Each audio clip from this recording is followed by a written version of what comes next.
नमस्कार, India daily पर 3 का सवाल देख रहे हैं आप और आपके साथ मैं हूं रितु। नमस्कार, 3 का सवाल लेकर हूं मैं आपके साथ आशीष पांडे। नमस्कार, 3 का सवाल लेकर मैं हूं आपके साथ गीतू चौहान और अपने इस खास कार्यक्रम की शुरुआत करते हैं। बांग्लादेश में चुनाव जीतने की घिनौनी चाल चली जा रही है। फरवरी में होने वाले आम चुनाव से पहले अल्पसंख्यक हिंदू समुदाय के खिलाफ हिंसा भड़काने की एक सुनियोजित साजिश रची गई है। सूत्रों के मुताबिक चुनाव लड़ रहे कई नेता हिंदू विरोधी बयानबाजी को चुनावी मुद्दा बनाकर वोटों का ध्रुवीकरण करने की योजना पर काम कर रहे हैं। और वहीं बांग्लादेश में लगातार हो रही हिंदुओं की हत्या कोई अचानक उपजी नफरत नहीं है, बल्कि यूनिस सरकार के खतरनाक खेल की तरह ही है। खुफिया सोर्सेस की अगर माने, उनका कहना है कि एक चुनावी स्कीम है जहां हिंदुओं को मारना जीत की गारंटी बन रहा है। ज्यादातर नेता यही जहर जो है फैला रहे हैं। बांग्लादेश चुनाव का एजेंडा सेट है कि हिंदुओं का कत्ल करो और फिर चुनाव जीतो। सूत्रों के मुताबिक पिछले हफ्ते कुछ नेताओं की एक बैठक हुई जिसमें हिंदुओं के खिलाफ हिंसा भड़काने की रणनीति तैयार की गई और इस साजिश को अंजाम देने के लिए कट्टरपंथी तत्वों को भी शामिल किया गया। देश में अल्पसंख्यक समुदायों की स्थिति बेहद चिंताजनक है और चुनाव नजदीक आते ही हिंसा के और बढ़ने की आशंका है।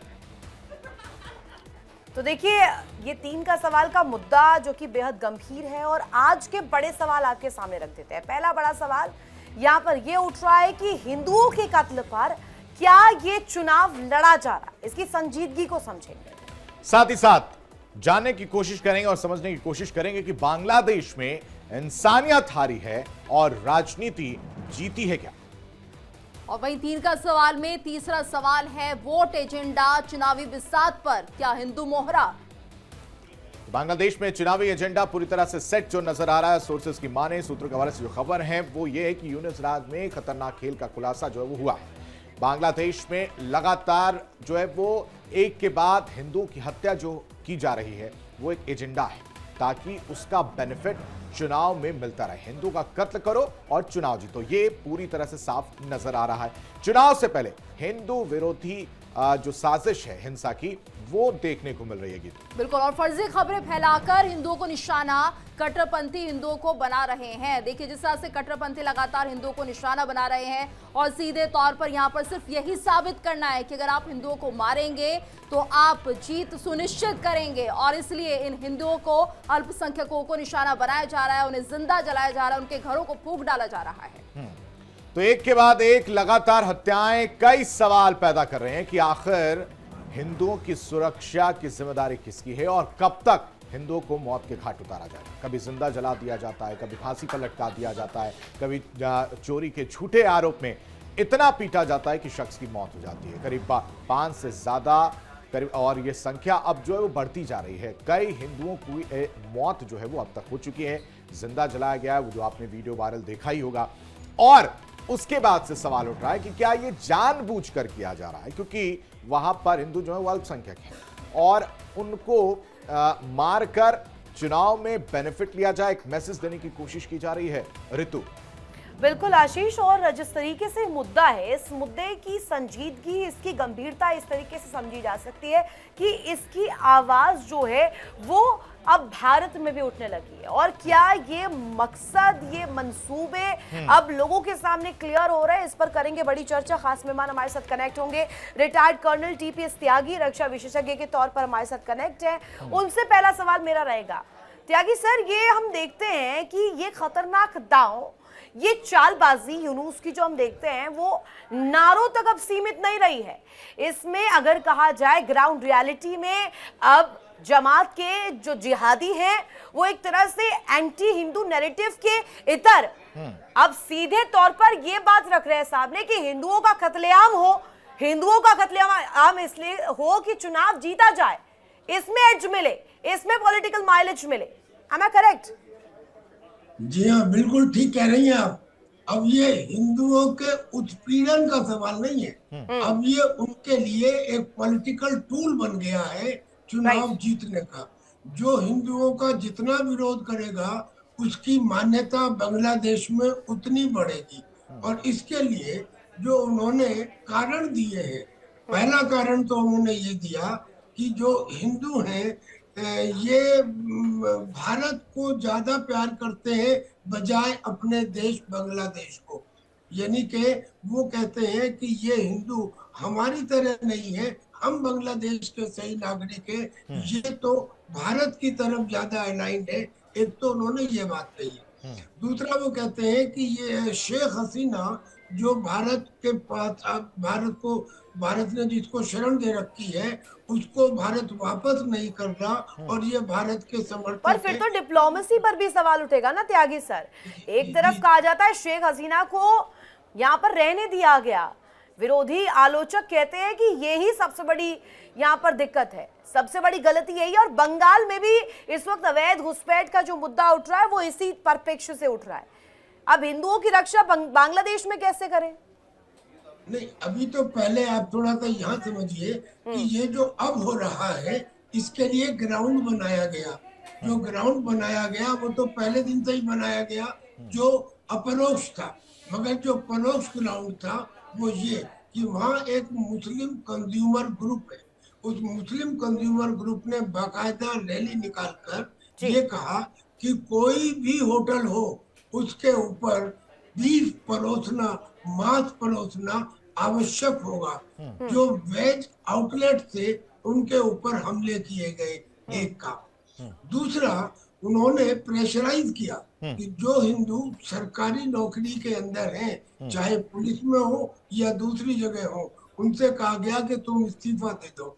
और एक अनरिटन, इसका कोई ऑफिशियल अनाउंसमेंट नहीं है, मगर एक ये अनरिटन बात कही गई कि पुलिस के अंदर हिंदुओं को भर्ती नहीं किया जाएगा। लेकिन त्यागी सर, ये आखिर किसके सपोर्ट पे ऐसा हो रहा है? अगर हम अंतर्राष्ट्रीय मंच की बात करते हैं तो वहां तो फिर इन हिंदुओं की कोई सुनवाई भी नहीं है। अगर हम इंटरनेशनल मीडिया की बात करते हैं वहां पर भी किसी तरह की खबरें ऐसी नहीं आ रही है जिससे ये पता चले कि बांग्लादेश में जो हिंदू रह रहे हैं उनके साथ कितना उत्पीड़न हो रहा है। कौन सपोर्ट करेगा फिर?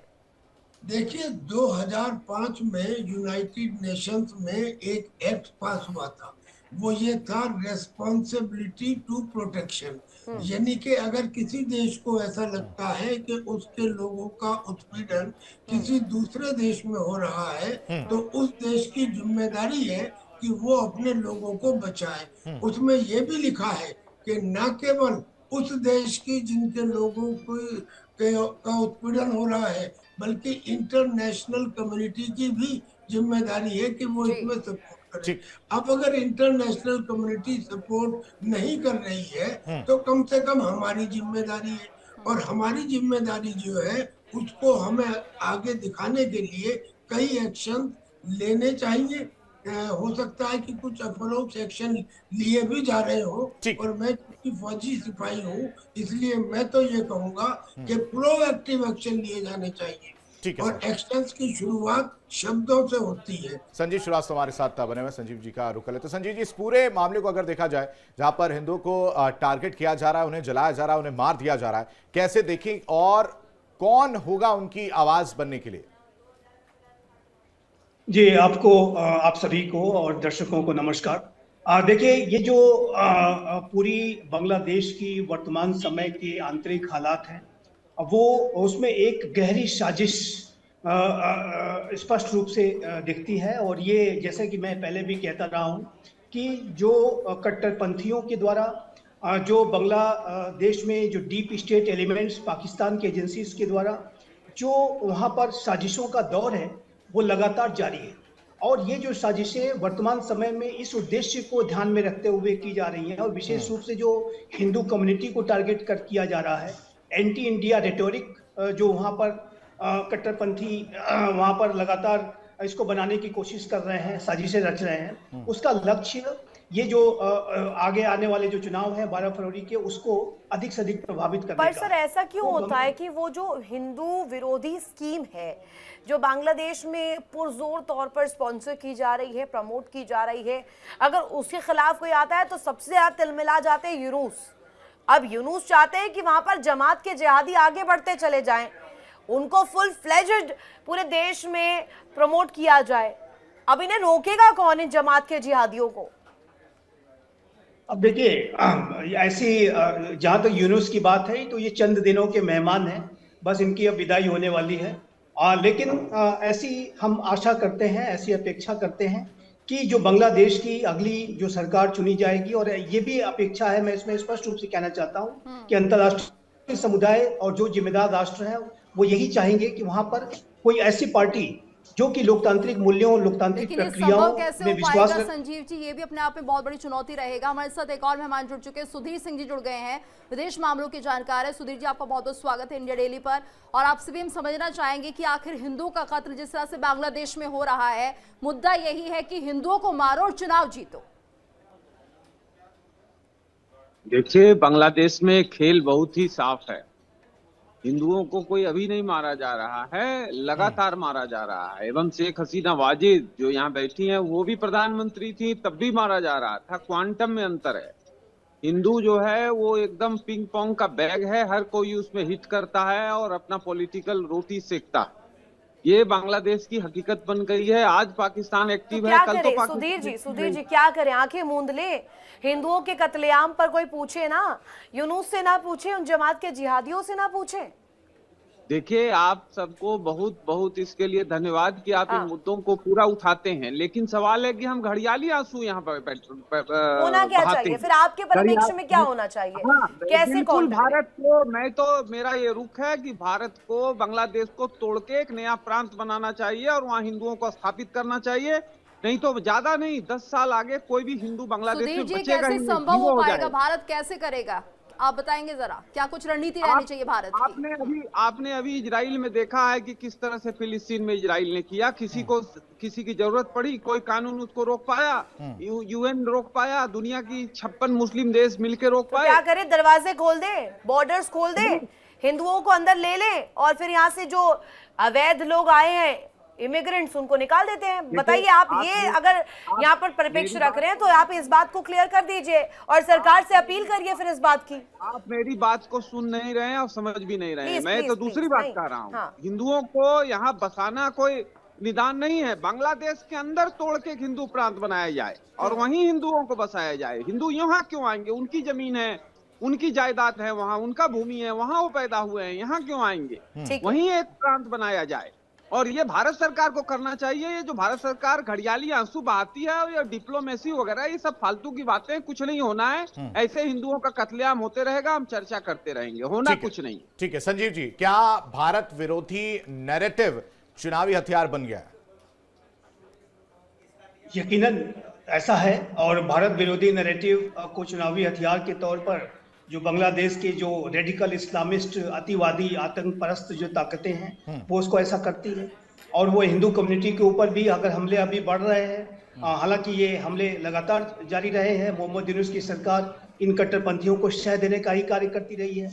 अगर मोहम्मद यूनुस की सरकार ठीक तरीके से अपना काम करती तो जाहिर है कि इस तरीके की बातें नहीं हो पाती। देखिए, बांग्लादेश में हमारा ज्यूरिडिक्शन तो है नहीं।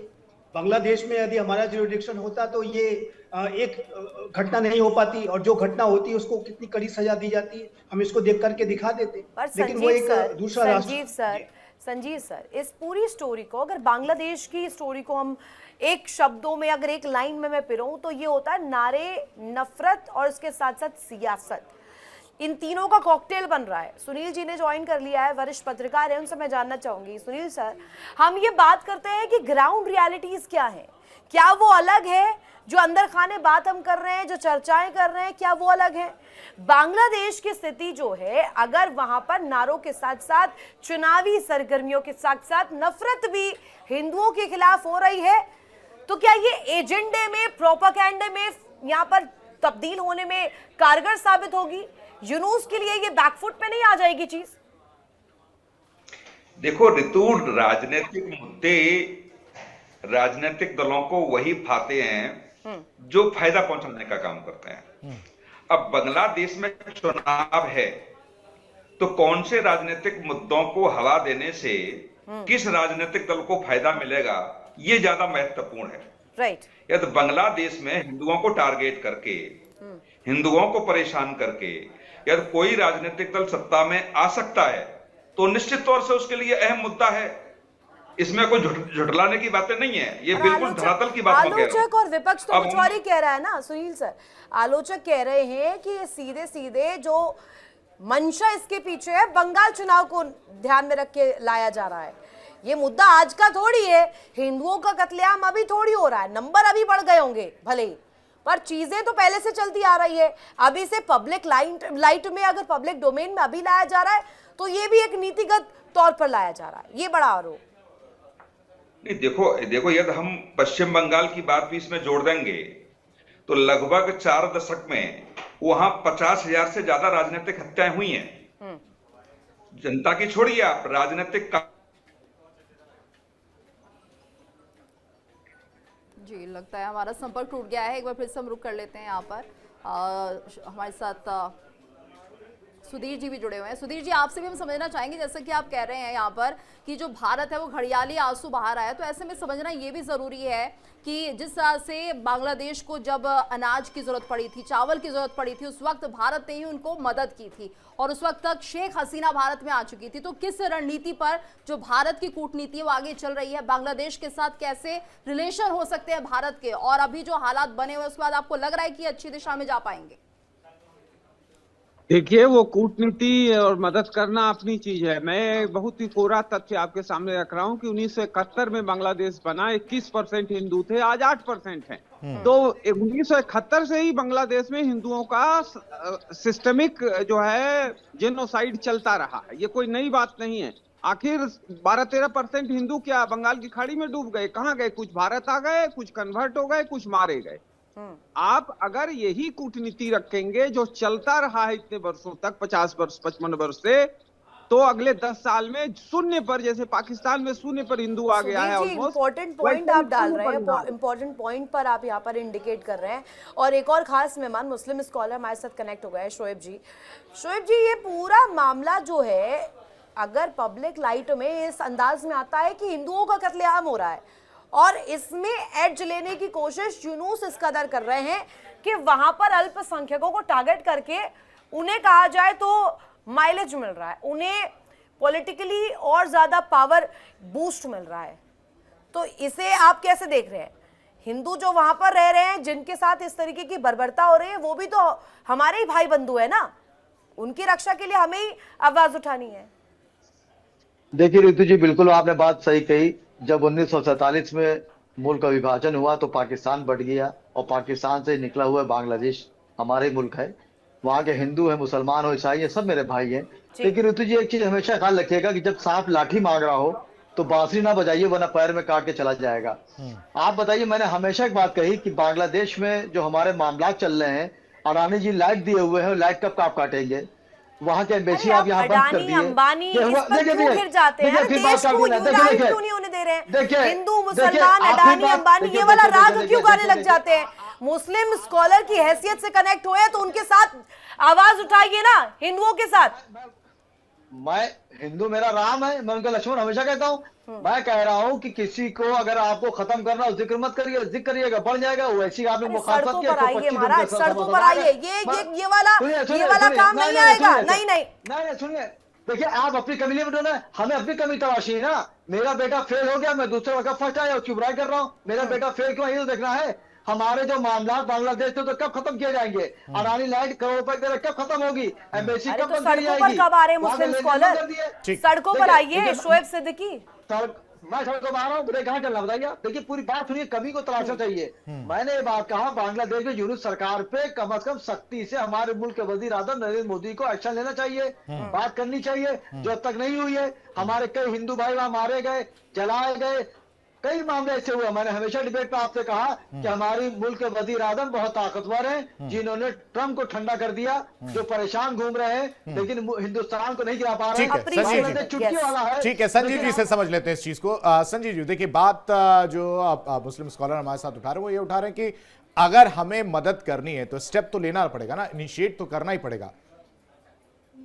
देखिए, मैं ये स्पष्ट रूप से कहना चाहता हूं कि बांग्लादेश में, और जो कि आप अपने प्रोग्राम का आपने टाइटल भी रखा है कि इस समय जो बांग्लादेश में ये हिंसा की जो सारी वारदातें हो रही हैं, उसका जो कारण ये है कि वो चाहते हैं कि अधिक से अधिक इलेक्शंस को प्रभावित किया जाए, वहां पर समाज को वहां पर रेडिकलाइज किया जाए, उसको विभाजित किया जाए और राजनीतिक रोटियां उस आग में सेकी जाएं। तो उस आग को अभी वर्तमान समय में अगर जो भी अगर जिम्मेदार पक्ष होगा उसको चाहेगा कि इस तरीके का ये फायदा न ले पाए। लेकिन इतना मैं एक बात स्पष्ट रूप से कहना चाहता हूं आपके बड़े सम्मानित चैनल के माध्यम से कि मेरे असेसमेंट के मुताबिक भारत की सरकार आने वाले समय में 12 फरवरी के बाद भी अगर ये हिंसा का दौर जारी रहेगा तो हम सख्त कार्रवाई करेंगे। बिल्कुल, यानी कि कुछ ना कुछ कार्रवाई जो है वो 12 फरवरी के बाद देखने को मिल सकती है। कई ऑप्शंस मौजूद हैं, सारे ऑप्शंस ऑन द टेबल हैं और उस तरीके के सारे ऑप्शंस को एक्सरसाइज करते हुए ये जो नया भारत है हिंदू कम्युनिटी पर हो रहा है हमलों को बर्दाश्त नहीं करेगा और उसके खिलाफ कार्रवाई करेगा। CAA का जो कानून बनाया गया था इसी वजह से बनाया गया था कि चाहे बांग्लादेश हो चाहे वो अन्य हमारे पड़ोसी राष्ट्र हो, पाकिस्तान हो, वहां पर जो प्रताड़ित हमारे जो हिंदू भाई हैं, जो अन्य जो हैं, सभी लोगों को भारत में शरण दी जाएगी। लेकिन भारत में कितने लोगों को शरण देंगे संजीव सर, ये भी बहुत बड़ा मुद्दा रहने वाला है। हमारे साथ बने रहिए। सुनील कौशिक जी से भी हम जान लेते हैं, उनका भी जवाब पूरा नहीं हो पाया। तो सुनील जी, फिलहाल जो स्थिति बनी हुई है, आपको लग रहा है कि भारत सरकार अगर बड़ा कदम उठाती है तो बांग्लादेश के साथ जो हिंदुओं की स्थिति है उसे सही करने में कुछ ना कुछ जरूर भारत की तरफ से योगदान दिया जाएगा? देखो, जब पड़ोसी मुल्क में जब ऐसी बातें होती हैं तो कूटनीतिक तरीके से इनके समाधान निकलते हैं और आप देखेंगे वहां पे कि तमाम व्यापारिक प्रतिष्ठान वहां बंद होने के कगार पर हैं। कई जगह से गुहार लगाई जा रही है, लेकिन सीधा सीधा हस्तक्षेप करने का कोई मतलब नहीं है और इसलिए नहीं है कि तमाम सुबह से शाम तक हम लोग डिबेट में हैं। फिर एस जयशंकर क्या कर रहे थे बांग्लादेश में?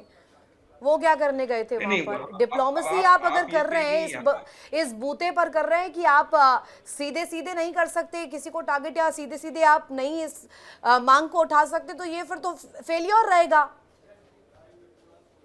नहीं, बिल्कुल मैं आपकी बात से सहमत हूं, लेकिन कुछ स्लीपर सेल हमारे यहाँ भी तो बैठे हुए हैं। अभी कल ही इस मुद्दे पर जब चर्चा हो रही थी तो एक चैनल पर एक मुस्लिम स्कॉलर कह रहे थे कि हमें यहाँ, आप हमारा यहाँ सहयोग कीजिए तो हम वहां आपका सहयोग करेंगे। तो इसका मतलब क्या था? तो ये प्रोपेगेंडा फैला कौन रहा है? सुनील कौशिक, एक मिनट, ये जो बात सामने आती है हिंदुओं का वहां पर जो उनके साथ जो बर्बरता हो रही है, जो नृशंस व्यवहार किया जा रहा है, वो हम एक तरफ देखते हैं, दूसरी तरफ हम अंतर्राष्ट्रीय डिप्लोमेसी को देखें, तो दोनों चीजें पैरेलली चल पाए, कहीं ना कहीं मिडिल ऑफ द लाइन भी तो निकलना होगा ना? नहीं, निकलना तो जब होगा, आप ये देखिए कि जो 18 साल से भगोड़ा घोषित हो उस देश में, जिसके खिलाफ 80 से ज्यादा FIR भ्रष्टाचार की हो, वो व्यक्ति 18 साल बाद जब लौटता है तो लाखों की संख्या में स्वागत करते हैं उसका लोग। तो उस देश से आप क्या अपेक्षा करेंगे कि एक भगोड़ा जो किसी पार्टी का कार्यवाहक राष्ट्रीय अध्यक्ष था, अब वो राष्ट्रीय अध्यक्ष हो गया और वो बांग्लादेश की जमीन पर जाता है तो लाखों की संख्या में उसका स्वागत होता है। तो क्या वहां की जो राजनीतिक स्थिरता के बीच में आप देखिए जिस राष्ट्रपति को भागना पड़ा वो 2/3 से ज्यादा समर्थन था वहां की जनता का, 2/3 से ज्यादा सीटें उनको मिली थी लोग। ठीक है, शोएब सिद्दीकी हमारे साथ मुस्लिम स्कॉलर, उनका रुख कर लेते हैं। शोएब, देखिए कहीं ना कहीं जो सोच है वहां की वो साफ ये दर्शाती है कि कट्टरपंथी सोच हो गई है। वहां पर जो है कहा जा रहा है कि यहाँ जो हिंदू रहते हैं वो भारत की बात करते हैं, इसलिए इन्हें मार दो। साथ ही साथ शेख हसीना वाला भी एक पॉइंट जो है वो देखने को मिल रहा है। तो ये कट्टरपंथी सोच की वजह से इस तरह की तस्वीर क्यों देखने को मिल रही है? देखिए आशीष भाई, बहुत अच्छी बात आपने कही। देखिए, अगर कट्टरपंथी की बात अगर होगी तो उनको उसी तरह काट दिया जाएगा, चाहे वो हिंदुस्तान में कोई हिंदुस्तान के खिलाफ बात करे, चाहे वहां मेरे हिंदू भाई को खिलाफ बात करे। लेकिन देखिए सर, होता आशीष भाई क्या है कि जो भी मुल्क आपका जो हमसाया होता है, मतलब यानी पड़ोसी मुल्क, चाहे बांग्लादेश हो, श्रीलंका हो, पाकिस्तान हो, चाइना हो, इनमें कुछ भी गतिविधियां अगर गड़बड़ होती हैं तो उस पर हमारे मुल्क को फर्क पड़ता है, पड़ना भी चाहिए। तो मैंने पहले भी मुल्क के वजीर आजम से बात कही थी कि यूनुस साहब जो है, चूंकि देखिए वो कारवाहक क्या है, मतलब आप समझ रहे काट कल्लू हैं, जिस तरह लोग होते हैं, उनका वहां कुछ चल नहीं रहा है। तो देखिए वहां फरवरी में इलेक्शन है, तो जाहिर सी बात रहमान साहब जो लौट के आए वो उम्मीद पर आए कि अगर मुल्क में हमारी सरकार बनती है तो मैं रहूंगा, वरना मैं इंग्लैंड वापस चला जाऊंगा। तो मुझे फरवरी तक रहमान के वजीर आजम बनने के लिए इंतजार नहीं करना है, मुझे कम से कम एक्शन लेना है। और जहां तक आप ये कहना चाह रहे हैं कि वहाँ हिंदू भाई मारा जा रहा है तो यहाँ के मुसलमानों को क्या रिएक्ट है, तो मैं आशीष भाई आपको चैनल से कहना चाह रहा हूँ कि मैं अकेला ही चला था जानिबे मंजिल, मगर लोग साथ आते गए, कारवा बनता गया, कारवा बनता गया। गंगा जमुनी तहजीब को लेकर नहीं, एक मिनट, आपने कहा कारवा बनता गया, लेकिन हिंदुओं के बीच में, मुसलमानों के बीच में वो खाई भी तो पैदा होती चली गई। हम लोग खाई देखिए, जब देखिए, अलग देखिए, हुए देखिए, देखिए, पाकिस्तान देखिए, से खाई और देखिए, बांग्लादेश जब पाकिस्तान से अलग हुआ, दोनों चीजों को आप देखिए, भारत अभी किस राह पर आगे चल रहा है, भारत विकास कर रहा है, पाकिस्तान कहाँ है और बांग्लादेश कहाँ है। Just take it as simple as this. देखिए सवाल आप करती है, जवाब भी कम से कम ले लें। कभी Please. बीच में अगर आप बात काट देती है तो जहन से मैंने ठीक आपने सवाल किया, अच्छी बात है, लेकिन कम से कम सुनने के लिए 30 सेकंड ले लें। मैंने आपसे एक बात कही कि यहाँ पे हिंदुस्तान में आम मुसलमान शोएब सिद्दीकी की तरह एक भी बता दिए जिसने बांग्लादेश में हिंदू भाइयों पर जुल्म हो रहा है और उसके खिलाफ आवाज ना उठाई हो, कोई नहीं मिलेगा, सियासी लीडर छोड़कर। मैं ये कहना चाह रहा हूँ मुल्क के वजीर आजम से कि हमारे हिंदू भाई जिस तरह वहां मारे जा रहे हैं, परेशान किए जा रहे हैं, और यूनुस साहब काट का उल्लू है, उनके पास इतनी सिक्योरिटी नहीं है। आप बताइए वहां पे मेरे हिंदू भाई लाख होंगे, 10 लाख होंगे, 1000 जो भी होंगे, क्या उनके आप सिक्योरिटी नहीं दे सकते हैं? यानी आप नजरअंदाज कर रहे हैं। तो इस नजरअंदाज करने के लिए हमारी आंखें जो है, देखिए यहाँ पे स्टेट लेवल के नजरअंदाज तो नहीं हो रहा है जी, नहीं समेत नहीं है सर, समेत नहीं है। माफी के साथ हम अपने इस कार्यक्रम को यहीं पे खत्म करना चाहेंगे। बहुत बहुत धन्यवाद करना चाहेंगे आप सभी का हमारे साथ इस चर्चा में जुड़ने के लिए।